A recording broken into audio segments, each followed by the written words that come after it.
Slogan সাধারণ মানুষের। জয় Bangla slogan ছড়ে ভোটাররা, পাল্টা আক্রমণ শুভেন্দুর।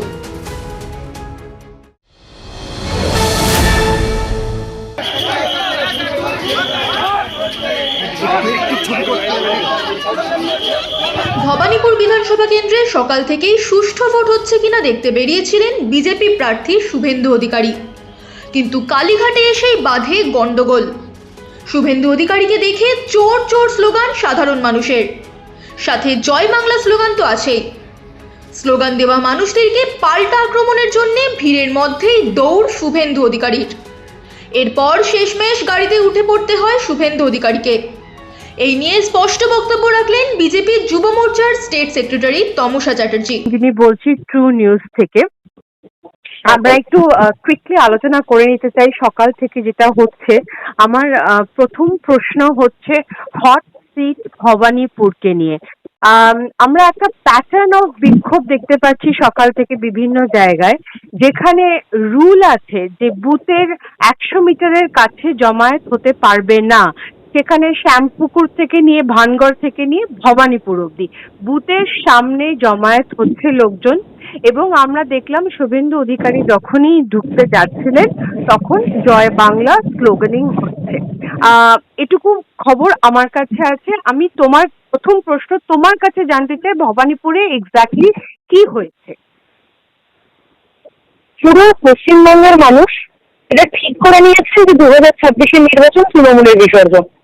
ভবানীপুরে এটা প্রথমবার নয়, ভবানীপুরে এর আগেও যখন ইলেকশন হয়েছিল মমতা বন্দ্যোপাধ্যায় নিজের বুথ থেকে হেরেছিলেন, মানুষ ওনাকে চান না সেটা উনি জেনে গেছেন।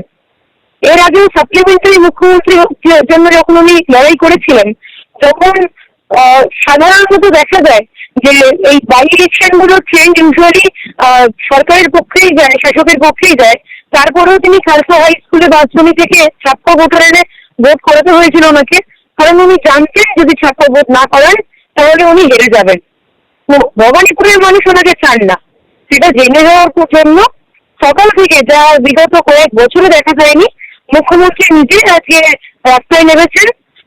মানুষের জন্য রাস্তায় মধ্যে দেখা যায় না, কিন্তু নিজের গতি বাঁচানোর জন্য একদমই রাস্তায় নেমেছেন। আর ওনার যে দলের যারা ওনার এক কথা বলতে গেলে ছোট ছোট যারা তৃণমূলী, যারা দুষ্কৃতী, তারা আজকে সাধারণ মানুষ যাতে ভোট না দিতে পারে, নিজেদের ভোটটা যাতে নিজেরা ঠিক করে না দিতে পারে, তার জন্য এই ধরনের কিছু অনবরত ঘটনা ঘটিয়ে বেড়াচ্ছে। কিন্তু তাতে কোনো লাভ হবে না, কারণ সাধারণ মানুষ ঠিক করে নিয়েছে এবারে নির্বাচন তৃণমূলের বিসর্জন। আচ্ছা, তমসা এটাও জিজ্ঞেস করতে চাই যে টিএমসি ইচ্ছে করে এটা পরিকল্পিতই পুরো যে জয় বাংলা স্লোগান দিচ্ছে, কেন করছে? যাতে বিজেপি নেতারা উত্তপ্ত ক্ষিপ্ত হয়। তুমি কি আমার সাথে একমত এ ব্যাপারে? জয় বাংলা স্লোগানটাই বাংলাদেশি স্লোগান। পশ্চিমবঙ্গ ভারতবর্ষের অঙ্গরাজ্য, সেই ভারতবর্ষের অঙ্গরাজ্যে যদি কেউ বাংলাদেশি স্লোগান দেয় সেটা বিজেপির প্রার্থী কেন? কোনো সুস্থ বুদ্ধি সম্পন্ন মানুষ তারাই বিরক্ত হবেন। বাংলাদেশ যে দেশ আমাদের নয়, সে দেশের স্লোগান যদি ভারতবর্ষে চলে, সেই স্লোগান কেউ মেনে নেবে না। সাধারণ মানুষ তো এই বিক্ষুব্ধ হচ্ছে, এদেরকে মানুষ মেনে নিচ্ছে না।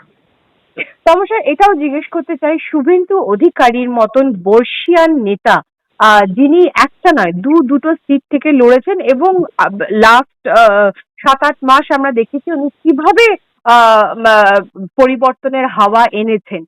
সেখানে উনি ভবানীপুর থেকে জয়ের ব্যাপারে নিশ্চিত এবং হাওয়াও সেরকম যদি বয়, তাহলে উনি কেন হঠাৎ করে দৌড়ানো শুরু করলেন? যারা স্লোগান দিচ্ছে তাদের পেছনে কেন মানে এত বড় বর্ষের নেতা হয়ে উনি দৌড়ানো কেন শুরু করলেন? সেখানে তো অনেকটা ওনার আত্মবিশ্বাসের ঘাটতি দেখা যাচ্ছে। উনি সাধারণ মানুষের জন্য একজন এলোপি, অনেক বছর পরে এরকম একজন এলোপি পাওয়া গেছেন যিনি দিনরাত এক করে মানুষের জন্য কাজ করার চেষ্টা করছেন। সাংবিধানিক ক্ষমতা অনুযায়ী মুখ্যমন্ত্রীর পরে যিনি সবচেয়ে বড় দায়িত্ব থাকেন তিনি হচ্ছেন এলোপি।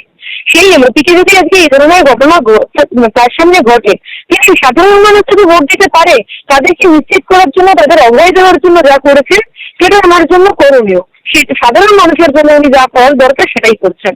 আচ্ছা, তবে ভবানীপুরে যা হচ্ছে, যা আমরা দেখতে পাচ্ছি, যা আমাদের রিপোর্টাররা বলছে, এখান থেকে এখন বাজে হচ্ছে দুপুর 1টা, এরপরে আর কি শান্তিপূর্ণ ভোট হওয়া সম্ভব তোমার বলে মনে হয়?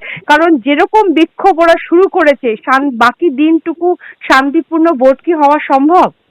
প্রথম দফার নির্বাচন যখন হয়েছিল আমরা দেখেছিলাম সেটা ভোটের উপরে শান্তিপূর্ণ একটা নির্বাচন হয়েছে, কিন্তু যখন এই তৃণমূলরা বুঝে গেছে যে এবারে ওদের গদিটা সরে গেছে, এবারে ওদের ক্ষমতায় থাকবে না, তখন কফিনের শেষ পেরেক পোতার আগে একটুখানি নিঃশ্বাস নেওয়ার চেষ্টা করছে শুধুমাত্র।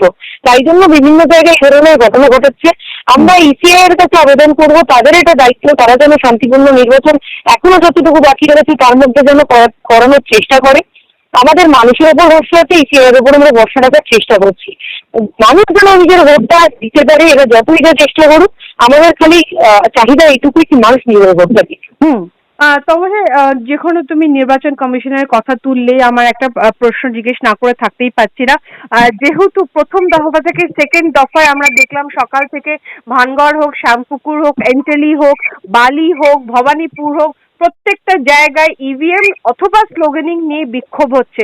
তোমার কি মনে হচ্ছে নির্বাচন কমিশন এতগুলো পদক্ষেপ নেওয়ার পরেও কিন্তু সেকেন্ড দফায় কোথাও না কোথাও একটু ফেল করে গেল? দেখুন, নির্বাচন কমিশনের এফআইআর এর সময় থেকে আমরা অনেক কিছু নিয়েই আমাদের খারাপ লেগেছে, যেগুলো আরো ভালোভাবে হওয়া উচিত ছিল। তো আমরা তাও এখনো অব্দি ভরসা রাখবো, কারণ সাংগঠনিক প্রতিষ্ঠানের উপর আমাদের ভরসা আছে। এখন দেখা যাক ইসিআই শেষমেশ রক্ষা করতে পারে কিনা। আচ্ছা, তমসা, আমার শেষ প্রশ্ন, একটা মানে শেষে দুটো পার্ট আছে। আমি একটা প্রশ্ন তোমায় একটু জিজ্ঞেস করতে চাইবো যে প্রথম দফার ভোট যেটা হয়েছে সেটা অত্যন্ত শান্তিপূর্ণ এবং স্বচ্ছভাবে হয়েছে এবং রেকর্ড টার্ন আউট হয়েছে, 93% রেকর্ড টার্ন আউট হয়েছে। সেই কম্প্যারিজনে আমরা দেখতে পাচ্ছি, টার্ন আউট তো আমরা এখনো বুঝতে পারছি না, কিন্তু আমরা যেটা দেখছি সেকেন্ড দফায় কিন্তু বিক্ষোভ হচ্ছে, ভোট শান্তিপূর্ণ হচ্ছে না। আমি তোমার কাছ থেকে জানতে চাইবো, তোমাকে যদি বলা হয় একটা সবচেয়ে বড় কারণ কি, তার তুমি একটা সবচেয়ে বড় কারণ কি বলবে? কারণ একটাই, তৃণমূল স্পষ্টত বুঝে গেছে এরা আর পশ্চিমবঙ্গে থাকবে না, তাই নিজেদের শেষ কামড় দিয়ে চেষ্টা করছে যদি বাঁচানো যায়। আর এটারই আরেকটা লাস্ট প্রশ্ন আমার, সুপ্রিম কোর্টে টিএমসি যাচ্ছে, যে নতুন পুলিশ অবজারভার এসছে অজয় পাল শর্মা, তার অতি সক্রিয়তার বিরুদ্ধে টিএমসি সুপ্রিম কোর্ট মুভ করছে। আমি তোমায় জিজ্ঞেস করতে চাই, তোমার কি মনে হয়, যুব মোর্চাকে লিড করছো তুমি, তোমার কি মনে হয় কেন্দ্রীয় সরকার টিএমসি ক্যাডারের যে রাজ্য 15 বছর ধরে টিএমসি ক্যাডারের ভীতিতে ভুগেছে, সেই ভীতিটা কি আজকে কেন্দ্রীয় সরকার কেন্দ্রীয় বাহিনীর ভীতি দিয়ে রিপ্লেস করার চেষ্টা করছে? দেখুন, কেন্দ্রীয় বাহিনীর যে কাজ তারা সেই কাজ করছে। আমরা একটাই কথা বলবো, সুপ্রিম কোর্ট খোলা আছে, ওনাদের ফির উকিল পর্যন্ত রয়েছে, বিনা পয়সার উকিল, চলে যাক। ওখানে যাওয়ার পরে উনি কি বলছেন সেটা ওনার পাশে লোকজন দাঁড়িয়ে হলে আপনি একটু চুপ করুন। ওখানে যারা জজরা বসে থাকেন তারা একটু গ্লাসে করে গরম জল নিয়ে বসে থাকেন, কারণ উনি কি বাংলা বলছেন কি ইংরেজি বলছে কেউ বলতে পারে না। ওই গরম জলে ডুবে একটু ওনারা ওটা শোনার চেষ্টা করে, যদি একটু হজম হয়। তো চলে যাক, অসুবিধা নেই, বিনা পয়সার উকিল আবার সুপ্রিম কোর্টে পৌঁছে যাক। ট্রু নিউজের সাথে কথা বলার জন্য অসংখ্য ধন্যবাদ Tamasa, thank you so much. ধন্যবাদ।